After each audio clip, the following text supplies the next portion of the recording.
திருப்பதியில் லட்டு மட்டும் இல்லை, இந்த திருப்பதி தேவஸ்தான புளியோதரையும் செம்ம டேஸ்ட்டாக இருக்கும். பண்ணலாமா?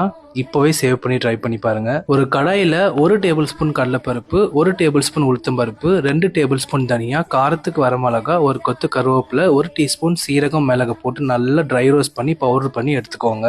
1/4 கப் நல்லெண்ணெய், கடுகு, கடலைப்பருப்பு, உளுத்தம்பருப்பு சேர்த்துக்கோங்க. காரத்துக்கு 4 பச்சை மிளகா, 4 வரமிளகா, ஒரு கொத்து கருவேப்பிலை, 4 டேபிள் ஸ்பூன் வேர்க்கடலை சேர்த்து மிதமான சூட்டில் வறுத்துட்டு 2 கப் அளவு புளி தண்ணி சேர்த்துக்கோங்க. மஞ்சத்தூளும் உப்பும் சேர்த்துக்கோங்க. நல்லா மிக்ஸ் பண்ணிட்டு மூடி போட்டு மிதமான சூட்டில் 10லேருந்து 15 நிமிஷம் நல்லா எண்ணெய் பிரிஞ்சு சுண்டி வந்ததும் அரைச்ச பவுடர்லேருந்து 1 டேபிள் ஸ்பூன் மட்டும் எடுத்து வச்சுட்டு மீதி எல்லா பவுடரும் சேர்த்து நல்லா கலந்துட்டு ஒரு 5 நிமிஷம் தளன்னு தொக்கு நல்லா எண்ணெய் பிரிஞ்சு ரெடி ஆனதும் வடிச்ச சாதத்தில் சேர்த்துக்கோங்க. இது கூடவே எடுத்து வைக்க சொல்லியிருந்த 1 டேபிள் ஸ்பூன் பொடியும் சேர்த்துட்டு பச்சை கருவேப்பிலை பிச்சு போட்டு நல்லா மிக்ஸ் பண்ணி எடுத்தா நல்ல கமகமன் கோவில் வாசனையோட திருப்பதி தேவஸ்தான புளியோதரை ரெடி. கண்டிப்பா ட்ரை பண்ணுங்க, செம்ம டேஸ்டா இருக்கும். இந்த மாதிரி ஈஸி அண்ட் யம்மி ரெசிபிஸ்க்கு பிரவாஸ் கிச்சனை மறக்காம ஃபாலோ பண்ணிக்கோங்க.